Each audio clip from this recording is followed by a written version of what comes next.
Here we go, live. Okay, so welcome back to another installment of the Dirty Work. This is my kind of vlog, sort of random lives that I do, where I give a little bit more insight into the inner workings of, the mind of an ENTP, as well as the inner workings of someone who's running legitimate businesses, to give you advice on pretty much how to navigate things, or what you could expect while you're in the entrepreneur seat. I actually started this series initially on Instagram, trying to just build my Instagram following out, and figured it might be a good way to put media out. But since Instagram is not necessarily my strong point, I stopped doing it. Uh, Now, what I do find is that in these sessions, I actually get really good questions. And I'm also able to kind of talk through some of my own ideas. And I'm also able to extract more content from these interactions. So if you like these sort of videos, please let me know in the comment section below, or make sure that you like the video so that I know which direction I should be going in with these sort of vlogs. In today's video, I'm really just covering what my plans are for the week and things that we're looking to do, as well as the state of the economy and how this recession can potentially affect businesses, and how I'm adjusting to those changes. So the first thing that I want to kind of go through is that this week we're kind of launching a new product and service. Not really a new product or service, but we are kind of segregating the consulting side of what I've been doing here at ENTP Life into a completely separate company. If you've been following my channel for a while, you know that I cover real estate investing, home healthcare, healthcare staffing, Airbnb, and global living, stock trading as well. It's quite a mixed bag of information. And the healthcare consulting side of the business is really taking shape into something that I like. Um, we developed a program called Passive Workforce, where we teach people how to start their healthcare staffing firm slash nursing agency. And that's been going fairly well, where we've seen consistency in people enrolling into our program on multiple levels, whether it's our self-directed video only program, to our program where it involves some coaching directly from me, to our turnkey program, which involves some of my staff that work on operations and developing of an agency from the beginning to launch. So since it's been about a full year since we even launched our first services, we decided that we have enough data and enough proof of concept to kind of carve it out of the ENTP Life umbrella and make it its own company, focused entirely on that. So you might see me posting less here on this channel, going into deep dives into healthcare staffing. I still will bring up healthcare staffing and home healthcare on this channel kind of when I think it's appropriate, but a lot of that content is going to start moving towards this passive workforce company. We're going to have our own YouTube channel there, and it's going to be 100% focused on that particular niche. So this week we're looking to launch that website, form the entity, open the bank accounts, etc. Because right now everything kind of flows into my ENTP Life company umbrella, and we need to, like I said, parse it out and make sure that we're focused more on that in its own sort of way, because the market pretty much is telling us to do so. Outside of that, another thing that we may be adding, since I do cover how to start a home care agency, I've been thinking about adding consulting services for home care companies. New York just opened up their licensure application again. It's been on moratorium for years, meaning they weren't issuing any new licenses. So we're looking into whether or not we're going to provide that service, since that's a space that I know extremely well, starting in New York. I'm not going to provide services to launch home care agencies in different states because every state is so freaking different, and almost every state is licensed. So it's just going to be a lot for our team to kind of manage across a bunch of different states. But home health care is one of the states that we're thinking about providing consulting services for. Now, as that takes shape, I'll make announcements here. I'll make announcements, obviously, on the Passive Workforce channel. And that's that. Now, what am I doing to kind of adjust for the recession? Oh, I'm glad there's some people in the house. Anybody who shows up, the 6 people who are listening, watching, etc., just make sure that you like this video. All your questions and comments are welcomed. If you're able to share this video or kind of alert other people that they should be watching, please do so. The more people that we have in here, the better, because it starts to foster a real conversation rather than me just ranting about what I'm doing. I really want people to engage with this sort of content. It gives me the opportunity to answer your questions. And there's no such thing as a stupid question. You could ask questions outside of the topic, as long as it falls within the wheelhouse of what I cover here in ENTP Life, I can address it. But yeah, thanks for tuning in. Finally made it on time. Cool. Alrighty. So how am I kind of managing and adjusting for this pending recession? Or we're technically in it, but the pain hasn't really started to hit people yet. It started to hit your wallets in the form of inflation, but it hasn't really started to kind of rear its ugly head, where it starts to really put way more stress on people. From a business standpoint, recessions are bad because all businesses are dependent on discretionary spending or necessary spending from its customer base. And during a recession, people have less buying power. There's less credit. There's less cash liquidity.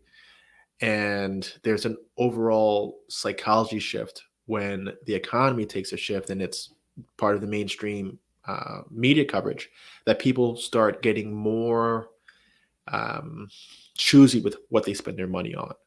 Obviously, they focus on the necessities first, their living expenses, their food. Then they focus on maintaining their credit. And then, it's discretionary spending. So that's going to be new clothes, vacations, their memberships to gyms, Netflix, etc. Those things aren't necessary for their life. And those are the first things to get cut. So when you're looking at your business, you have to be thinking, am I providing a necessary service or a nice to have? If you're in the nice to have category, you're going to feel the crunch.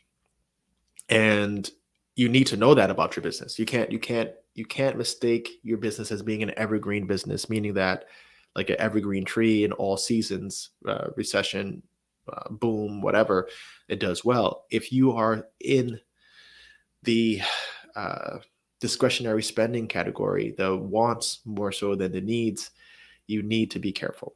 And for me, one of those businesses that I'm exposed to that I feel is not necessary is the Airbnb business. Now, people don't necessarily need to go on vacation, and they don't necessarily need to use apartment housing or anything along those lines. When they are traveling, they could travel and visit friends and family where they don't have the expense of a hotel room or an apartment, and they don't have to use their money to pleasure seek in that way. So I anticipate there being less travel, and that's going to affect operations in 2 ways. Either we have to expect lower tenancy rates, or we're going to have to lower prices to keep our tenancy rates high and lure people in, right? That's your only sort of way of dealing with the decrease in demand. You have to address your prices, and if you're adjusting your prices downward, your margin is going to be kind of crunched. Um, so of course, less profits for you, and that may affect your lifestyle a bit, especially if you're running very close to even every month, right? You can't necessarily tolerate your cash flow decreasing if you're running so close to month spend versus income. So for those of you who are running your Airbnbs, it's time to start thinking about how are you going to keep your margins where they are while decreasing your potentially decreasing your rates. Either you're going to have to offer some sort of value, right? New value to your client that makes your listing stand out compared to others, or you're going to have to decrease your prices while decreasing your expenses. And that might be quite challenging, especially in an inflationary area. So more likely than not, you're going to get squeezed, no different than I'm going to get squeezed. For that reason, I'm also very mindful of what sort of Airbnbs I will launch and get started and where I'll get started. Because if it's in a market like New York, a market like LA, San Francisco, where there's a large native population, large number of universities, large number of commerce and businesses, and discretionary travel, places like that kind of spread the risk a little bit because people who have to travel for medical procedures, people who have to travel to visit family, or they're visiting family, if they're going to these locations for more than just vacation purposes, because work is sending them there or because life is sending them there, that's more or less better. So I'm not looking to expand in pure leisure locations. If I expand, it's going to be in locations that are both business, pleasure, and personal, right? So like I said, large cities with hospitals, universities, dense population, business hubs, and also attractive for tourists. Because in that way, you are still able to benefit from the volume of people who are kind of going to that town and not as affected. Like my Airbnbs in New York have always done exceptionally well, regardless of the season, regardless of the time, just because New York is so well traveled by these different types. Meanwhile, my Airbnbs in Florida, for example, actually are victim to the seasonal trends. Right now is hurricane season. So it's low season from about August to like November. It's just, tenancy rates are lower. We don't do as well. We have to lower our prices a bit. All the bookings come in last minute. But if you look at my calendar going into next year, December, January, the winter months, all the way through Labor Day, start to book up in regardless, because that's the high volume season for tourism. The problem with the Florida market, Southeast Florida, where I am, compared to the New York market, is that I see the New York market never goes through that, and the Florida market does, because that's discretionary tourism, and it follows those cycles. So for me, and for as a recommendation in general to anybody who's in the Airbnb business and getting into it, is really think about what sort of city you're gonna place your Airbnb in, and make sure that it's going to be able to withstand the contraction that is forecasted in the economy. On the healthcare side, it's a little bit different, right? Healthcare is one of those need spaces, and people are really incentivized to stay alive. Okay, not necessarily healthy, but people prefer to be alive than dead, right? Most people, at least. And what you find in healthcare is that it's pretty recession resistant. I'm not going to say it's recession proof, because the recession will affect the healthcare industry, because again, spending gets contracted. Elective surgeries may not happen. People, the facilities are going to be more budget conscious. They may reduce their spends on marketing, their spends on growing staff. Maybe they had plans to expand their facility by adding a new wing or something along those lines. So you'll see contractions in how facilities spend and also the psychology of facility spend. And you may see, for those of you who are in home healthcare or home care providing private duty services, again, the psychology starts to shift a little bit where it's like, hey, I need to be a little more conservative about my money. So they may start to reduce hours. Rather, they're not going to eliminate hours, but if they were on 40 hours a week, they may go to 30, right? And that's significant. You were talking about a 10-hour difference at an average billing of $25 to $30 an hour. So that's a significant reduction for them that might be the necessary reduction for that patient to make up for food expenses or rising energy cost. So you'll see those sort of things affect the healthcare space. And the best way of dealing with that is to kind of get ahead of it in making sure that your operations are as lean as possible, which may mean laying off staff. If you feel that you have some staff that are underperforming, you might want to split the difference and say, hey, you have top performing staff that are highly efficient, highly effective, um, and they have their colleagues that are earning similar wages or the same wage and 70% as productive. Obviously, it's clear who needs to go. And if you're going to kind of increase the work burden on this highly effective employee, the savings and cutting the dead weight, some of the savings can be kind of shifted towards those employees that are really producing, so they're compensated for the increased workload while you're decreasing your overall expenses and maintaining a high quality of service. You're going to want to look at, sometimes it's looking at your space. Do you need as much office space as you have?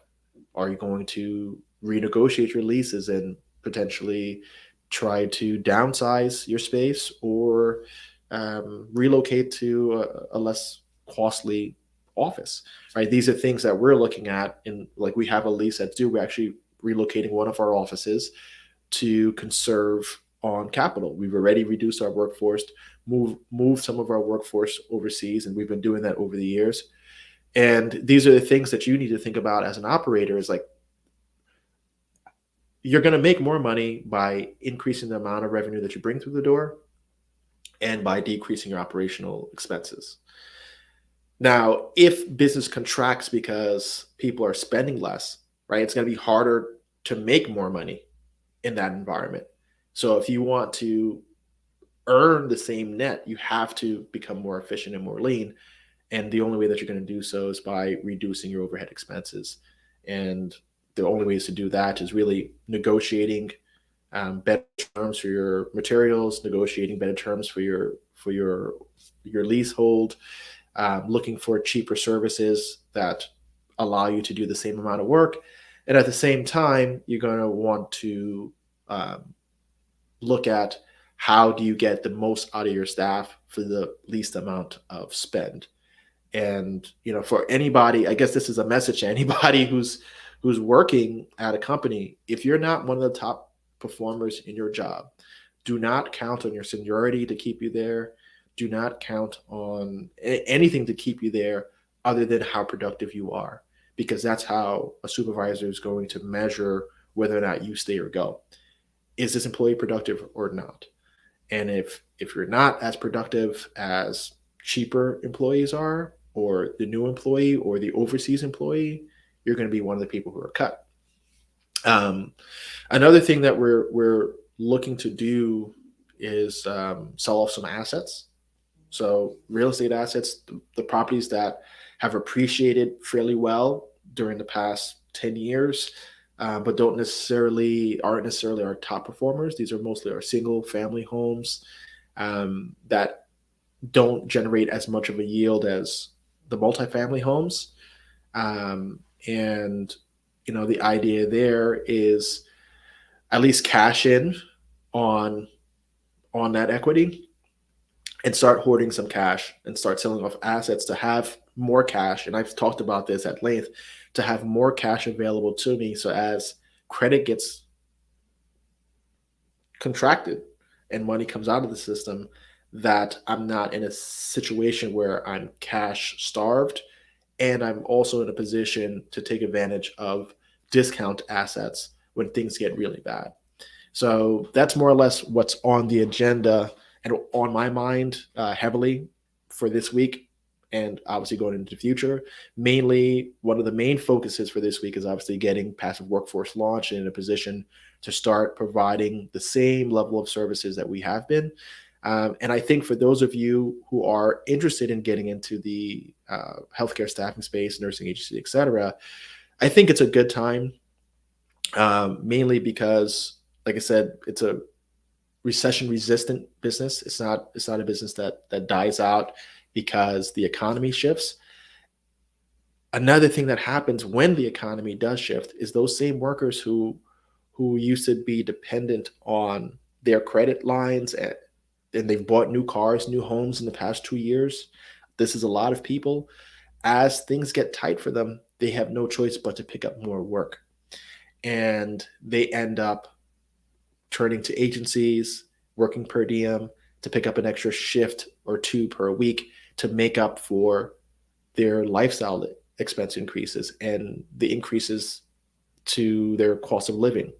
So in this time, you need to be mindful of that and say, okay, well, things may be getting harder and harder, but if you're in the right business aligned to what is recession resistant, healthcare, housing, food, right, energy, those things are human needs, and those are the last to get negotiated when when things get tough. So healthcare staffing, I think, is one of those spaces that will continue to do well. We're not talking about COVID well, but it will do well as it has done for as long as I've been in business. These are areas that you can get into, whether you're a nurse, physician, therapist of kinds, technologist of kinds. You're able to obviously position yourself, recruit, and help fill the needs of healthcare facilities throughout the country. I'm going to turn it over to some questions at this point. There's a few people who are still here. Hello, hello, hello. Does anybody have any questions? There's a few people watching. I'm also from Germany. The real estate market, especially near Frankfurt, is very hard. Any tips what to do in these expensive cities?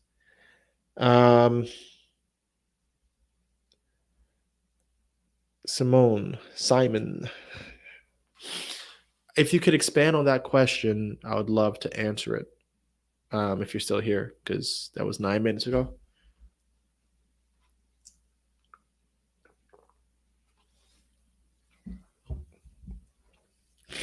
I'm also from Germany. The real estate market, especially near Frankfurt, is very hard. What does that mean? That the real estate market is very hard. Um, I know it might just be language, but do you mean that the cost of living is kind of hard to meet, or are you saying that um, real estate sales are down, or what? I'm not sure what's happening there. Any other questions?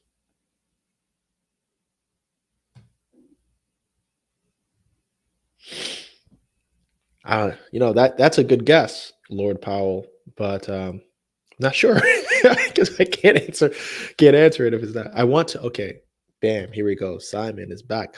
I want to invest in real estate. And the price of the real estate is expensive. Well, that's all relative, right? So if you want to invest in real estate, you're gonna have to expand on this because, like I said, it's a few characters at a time for me to get a clear sense of what's going on. But um, real estate in any major city is going to be more expensive than less expensive, right? Because just off of limited space and the high demand because of the amount of people that are there. That's always the rule. You're never going to find inexpensive real estate in a densely populated city. and Frankfurt is a pretty substantial city in Germany. So if you're looking to invest, right? I want to invest in real estate. I think the most important thing is to try to look at the the market that you're in and try to look just outside of your market in a logical way and say, is there any place outside of this market that is offering good value from a real estate uh, asset price to a rent price, and that is reasonable to get into this city? For example, if you're in Frankfurt and you look 30 minutes on a train outside of Frankfurt, or whatever is a reasonable commute, 30 minutes, 25 minutes, is there a neighborhood that has really good public transportation access that is close enough to Frankfurt, but cheaper than being in the city center, right? There's always going to be those sort of neighborhoods. And the thing that changes is that over time, they just get further and further away from the city. But there's always going to be something that's fairly close that makes sense. One example of this, if you go to New York City back in the like starting in like 2004, 2005, you start to see this shift where towns near Manhattan that were historically dumps, right? We're talking Long Island City is what an example of this was historically a commercial area, abandoned, kind of forgotten, a lot of crime, a lot of drug use. You saw the same thing in Williamsburg. You saw the same in like Dumbo. Whoa, that's, that's freaking AutoZoom. You saw the same in those areas, and when you looked, Long Island City is literally 1 to 2 train rides from Midtown East, and people start to say, you know what? Why not develop real estate here? Oh, there was also tax incentives, but why not move to these kind of on the fringe neighborhoods that are much cheaper than living in New York City, but offer me the same access to New York City, right? This is, you could see the same thing down in Miami, like Brickell. Brickell is the same sort of thing. It's in Miami, proper, but the neighborhood was pretty dumpy, but conveniently located. So I'm pretty sure Frankfurt has a neighboring town or a subsection that offers good access, good commuting into the main city center where the business center is. And people are and the reason why these areas are good. This is a key point. The reason why those areas make sense is the same way that you're seeing real estate is being expensive. Most likely, the rental rates are expensive, and the tenants are seeing it the same way. People are seeing the same thing and saying, "I don't have enough to do this thing that I want to do, and because I don't have enough to do this thing that I want to do, I need to find a place that fits my budget." And they're going to start also looking to these areas, and that's going to drive the demand, and that's going to drive the prices over the long term. So if you just think a little bit ahead and say, okay, where are people going? Where do people want to be? If I only had X amount of dollars and it was important for me to be near this city for work, for life, where would I go? Right? You don't need to look at market A. You could start to look at the submarkets. And this happens in every city throughout the world. A submarket shifts because people are still coming to that city. Housing is getting expensive, life is getting expensive, and people get realistic about what they're going to do with their money. And they move to these fringe neighborhoods, and these fringe neighborhoods end up becoming thriving neighborhoods. So be conscious of that, and that's pretty much the way that you want to go.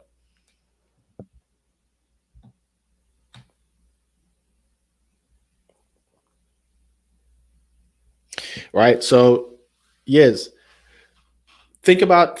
I'm glad that you came in. Think about, man, I've got so many stories of missed opportunities in Lion City. It's freaking sad.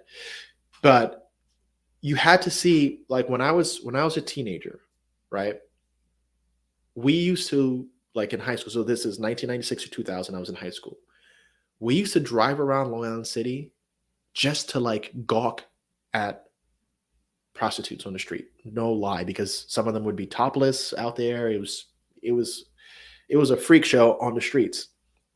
And being young guys, we were driving around and just we, you know, just looking, right? And that's what that neighborhood was. And the city started to incentivize development by offering tax credits, rezoning, abatements, etc. And Long Island City started to change, and it was slow. There was a point in time, like, where you would drive through Long Island City, and there would only be like one crane and one new building going up. Now you're driving over the 59th Street Bridge, man. It seems like some of Manhattan has floated off and accumulated on the coast of Queens. It's pretty gnarly. If you look at like man, I'm drawing a blank on the street, but if you are by Gantry State Park, those buildings were some of the first buildings to kind of go up. You had Avalon went up early. That was like mid 2000s, like 2006, 7, around that point. This is what you saw. Just those were the buildings. Avalon was present, and there was a few that were on the other side of the other side of the bridge, and that was like the less desirable side of Long Island City. I think it still kind of is. And all of this development that you're seeing now was not there. I mean, properties going for 1,000 plus a square foot. Forget about it. I remember there was one building that broke the record over by what's the name of that brewery, that craft beer spot. Man, I can't remember the names of these places, but it was a house that I was looking at. It was a fired out house, and the buyer of that home ended up selling it. It was a 3,200 square foot townhouse. He sold it for 3.2 million, and I believe it sold for about 600,000. And I was looking at that property circa 2012, and I didn't get it because I didn't have my financing lined up for it. And that house at the time set the record of $1,000 a square foot in Long Island City. So, that's Long Island City is a prime example of exactly what I just described happening.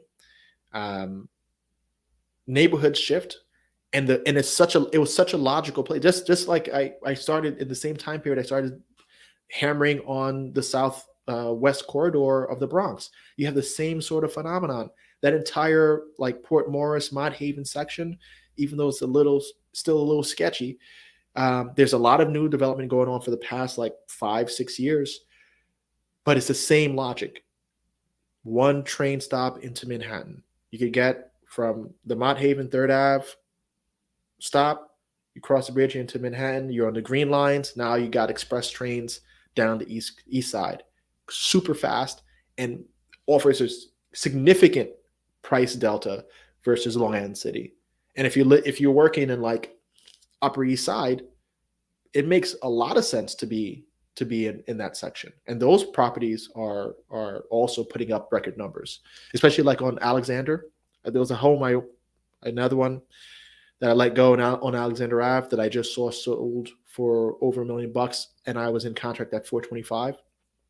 So these things happen, and this is what you kind of need to look at. Follow the train stops like that. That's a perfect strategy. Look at all the public transportation routes and kind of time them, like draw them out and say, okay, these are the main arteries that get people in. These trains, these buses. This is where everybody works. Start looking at how much time it is to each stop, and then looking at which one of those train lines has the least expensive real estate and the lowest route, and compare the distance. So let's just say north of Frankfurt, two-bedroom apartments are going for €1,000. South of Frankfurt, same time distance, sketchy neighborhood, maybe they're going for 650. As North Frankfurt gets more expensive, it goes to 1,200, 1,500 for the same two-bedroom apartment. People will be like, get the hell out. I'm not paying that. I'm moving to the south side. I have no choice. I can't afford it. My wages haven't gone up 100%. I can't afford my rent going up 50%. It's just not going to happen. And if you map it out in that way, you'll start to see where the logical bulge is going to be. Where are people going to shift?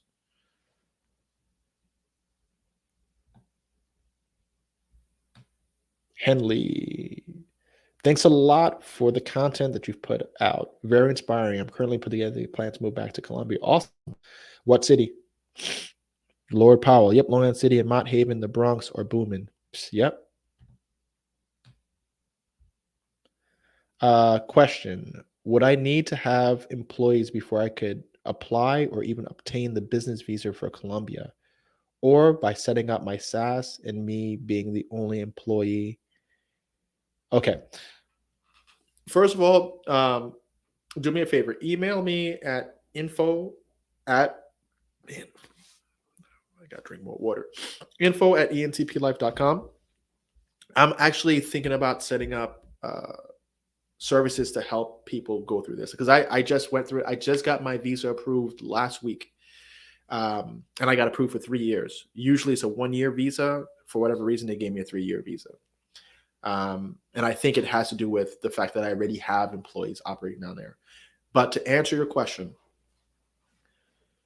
the process to get your migrant visa, right, which is going to allow you to be a resident, is that you need to have made an investment in a Colombian SAS or found your own, and their top concern is that you're producing jobs. So the process starts with you, first of all, you identifying the company that you're going to invest in, whether it's the one that you created or somebody else's company. I'm actually going to be probably taking on investment in another project. So that could be an option for you when that time comes. So the thing is, you're making an investment in a Colombian company. You're buying shares, and you need to say what that company is and how much are you investing. That needs to be, like, I forget the exact number, but it needs to be a certain amount of minimum wage salaries, right? It comes out to about $25,000 or $28,000. That's the investment that you're making. And once you've made the investment, it goes into a holding account, and then needs to be verified by a bunch of people to make sure that that money isn't money laundering, is coming from a reputable source, you're a legit character, etc. And then they finally approve and authorize the release and distribution of those funds to the company. Once that release is authorized, you then make your petition to get your investor's visa or your migrant visa. That gets submitted to, I guess, the Immigration Bureau. And from there, they review all the paperwork, all the paper trail, everything that you've done, that you've been approved every step of the way. And they will give you kind of a provisional acceptance, which means they'll invite you over for a visa interview. I had my visa interview, like I said, last week or the week before, recently. Might have been 2 weeks, but within the past 15 days, I had this interview. And I went in, and what they asked me was, what do I do in the United States? I told them, home care, real estate investing, social media content creator, consulting, blah, blah, blah. And then they were like, okay, what's your intent in Colombia? I was like, well, I've created the same down there to support my businesses in the United States and to expand on my business in Colombia, potentially get more going down there in the same vein, same nature of things. Then the next question was like, do you have any employees? I said, yeah. They're like, how many? I said, I think I think it's 8 right now down there. They're like, you have 8 employees? Yeah. He's like, do you offer health insurance? I was like, yep. Which we offer a SORA plan, and they could choose to opt in, opt out, upgrade, etc. And what else do we do? Yeah. And they're like, okay. And that was it. That was the last question. They're like, the fee is this. So I went down and paid for it and done. So the process is more, are you a safe person with credible money coming into Colombia? And second, are you creating jobs? Now, to answer the second part of your question is, can you be your only employee? That's going to get your application denied, because the thing that they want to see is that you are in fact creating employment opportunities for Colombians. They don't care about you paying yourself. They care about you actually investing and growing business in Colombia. That's what they're trying to attract you with. Move to our country, cost of living is low, labor is low, build a business here. And by building a business, you're going to employ people. And when people are employed, it pays obviously into the tax system, but every employee has to pay into the healthcare system and have healthcare coverage. So you having a company there provides that. So more important than anything is that you need to create employees. What is your business, by the way? What business do you plan on starting?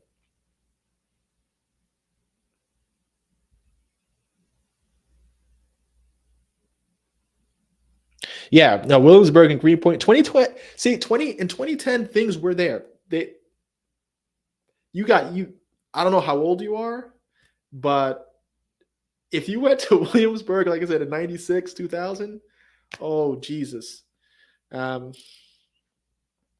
yeah, it was pretty bad. You could score some heroin, um, and what comes along with that, you could find some pretty interesting parties. Um, Bushwick, oh my God, same time. Bushwick was horrendous. All those neighborhoods were like that. And what ended up happening is people were coming back to New York City. All the suburban folks, college graduates, started condensing around New York, and they want to be in New York City, but they chose these fringe neighborhoods because of affordability. And now, of course, Williamsburg is quite a happening, expensive place to be. Lord Powell, can I be your mentor? Yeah, but you're gonna have to pay. uh, the thing I like doing this, so if you find what I'm saying to be useful, just subscribe to the channel, join in on these lives, comment as you are, and you're gonna learn a lot. You don't have to pay for that; it's free. Like I said, I like it. We create content. YouTube pays me, whatever. But I do offer consultations and mentoring services, but they're paid.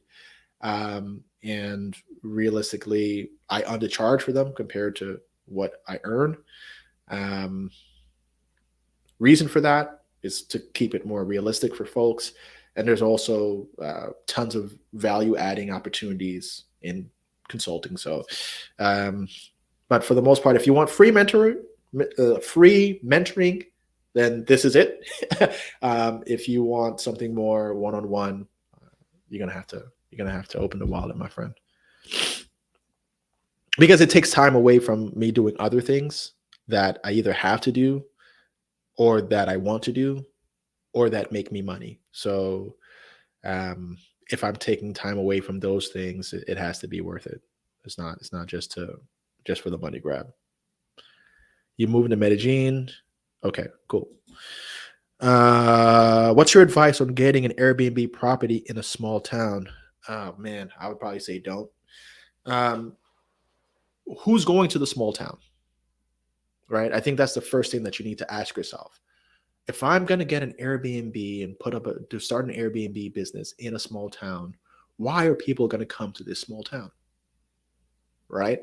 If that Airbnb is in a small town near an awesome lake for fishing, or I don't know, boating or something along those lines, hiking, I have no idea. But let's just say this is in one of those places. Then yeah, it doesn't matter how small the town is. It's a draw for humanity, right? For people to come in and stay there. But if it's an obscure town in the middle of nowhere where there is no draw, there's no university, there is no nature, there's no airports, it's just in the middle of nowhere. Um, it's only going to attract people who want to be in the middle of nowhere for a little while, right? People who are just trying to get away from the city, etc. So what you would have to really look at is, first, logically, do people want to come here? The second thing that you want to look at is, if people don't naturally want to come here, looking at the AirDNA data and the Airbnb data and the prices of that real estate, whether it's you're buying that real estate and that small area or you're renting it, am I going to make the type of money um, that I want to make on that?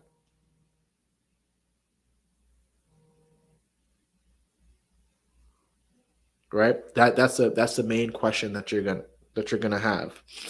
Am I making the type of money that I want to make on this investment based on what the data reveals? Your decision as to where to invest should be logical, and it also should be supported by clear investment criteria.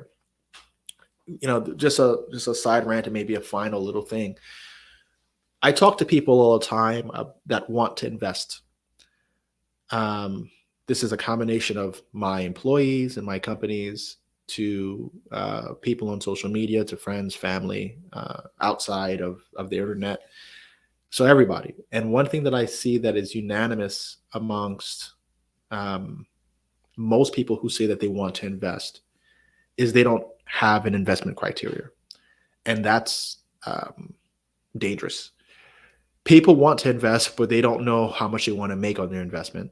They aren't quite sure how much they're willing to lose on the investment. Like what would be considered a loss or a stop point. Um, they don't know how to analyze an investment to make sure that it meets their criteria. So I think it's important to say you need to also define what is your investment criteria. You're going to want to know and define how much you want to invest, what sort of return on investment you plan on making on that,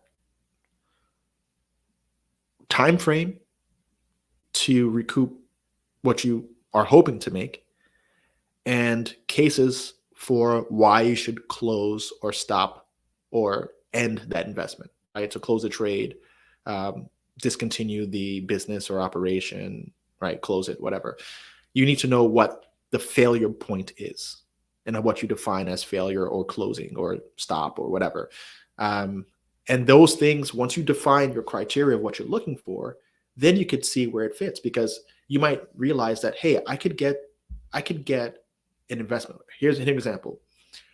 I've got $20,000 to invest and I want to buy a cheap property in Sicily. I've seen your cheap properties in Sicily and I'm going to put it on Airbnb as an investment. Okay.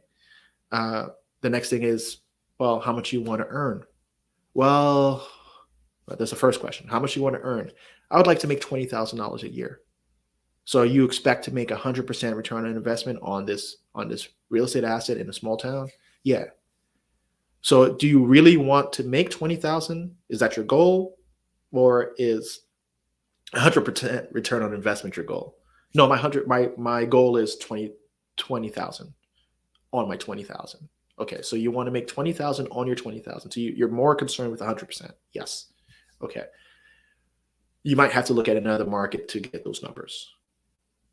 And you may look to New York City and say, hey, I'm going to try to, or New Jersey or wherever, right? I'm going to try to get an apartment on Airbnb with this 20,000. I could probably get two apartments, and those two apartments will make me $2,000 to $3,000 a month net. Now you've achieved your objective of the $20,000 a year on the $20,000 spend without having to go to a small town where you could buy the real estate and own the real estate. You get what I'm saying? So what's the important thing there? The important thing there is this person has $20,000 to invest and they want a return of investment of $20,000 a year. They're going to have to look at areas where that makes sense and that fits. It's not going to be in the rural area. All right. So just an example of the thinking. Um, this is the last question, and then I'm out of here. Okay. At NTP Life, why did you pick Colombia, spelled Colombiah? That drives them nuts. Colombia is spelled different than that. Over Brazil. Brazil has a bigger economy. Brazil has more people, and Brazil has more resources. I'm wondering what were the key benefits of picking Colombia. The main reason that I picked Colombia, in addition to Brazil, it's not that I'm actively investing in Brazil and potentially plan on living there, is that at this time I have businesses in New York, I have businesses in Florida, and Rio de Janeiro is just out the freaking way. To get from New York City to Rio is going to be anywhere from 11 to 14 hours, right? I'm connected in either Atlanta, or I'm connecting in Miami, or I'm connecting in Sao Paulo and back up. It's a long trip. So to be able to scatter to to be able to scatter to New York if I need to for some business meeting, state inspection, or something along those lines, I need to be within a reasonable amount of time. Colombia, Medellin, particularly, has direct flights to New York. I also have business here in Florida. My family's here in Fort Lauderdale. My wife, my children. So I need to be able to scramble back and forth even faster than to New York. Again, going from Fort Lauderdale to Rio de Janeiro, almost never a direct flight. I usually got to transfer in Sao Paulo. It's 8 to 10 hours. So it was just the lack of convenience from a transportation standpoint. You may look at Brazil being right there on the map, but Brazil is like far. And especially if you're like down in southeastern Brazil, it's far. So that's my main thing. But you're right in that Brazil has a larger economy, better Brazil. I prefer Brazil as a nation. Disadvantage of Brazil is distance, and that was the main thing that mattered to me at the time.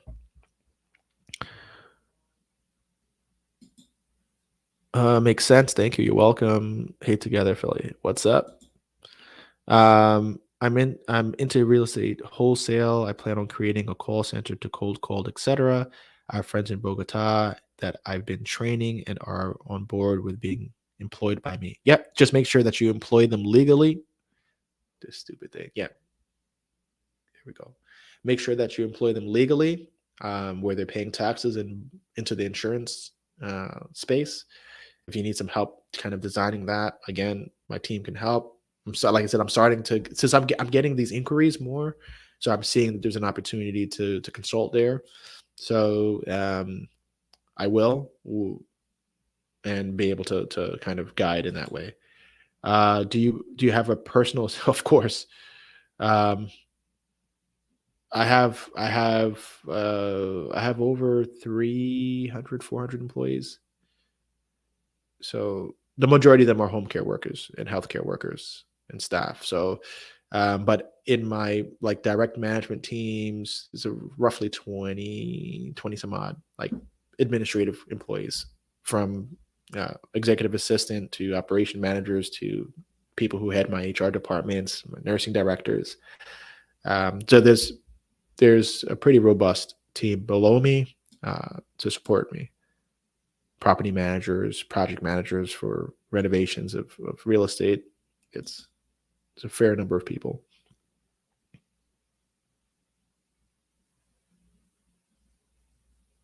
It's okay, man. You're an English speaker, so of course, Columbia University, Christopher Columbus, all of that. It contributes, but it's spelled Columbia, so a lot of people get. I notice it a lot because I know it's something that bothers them. But again, anyway, thanks for joining me here.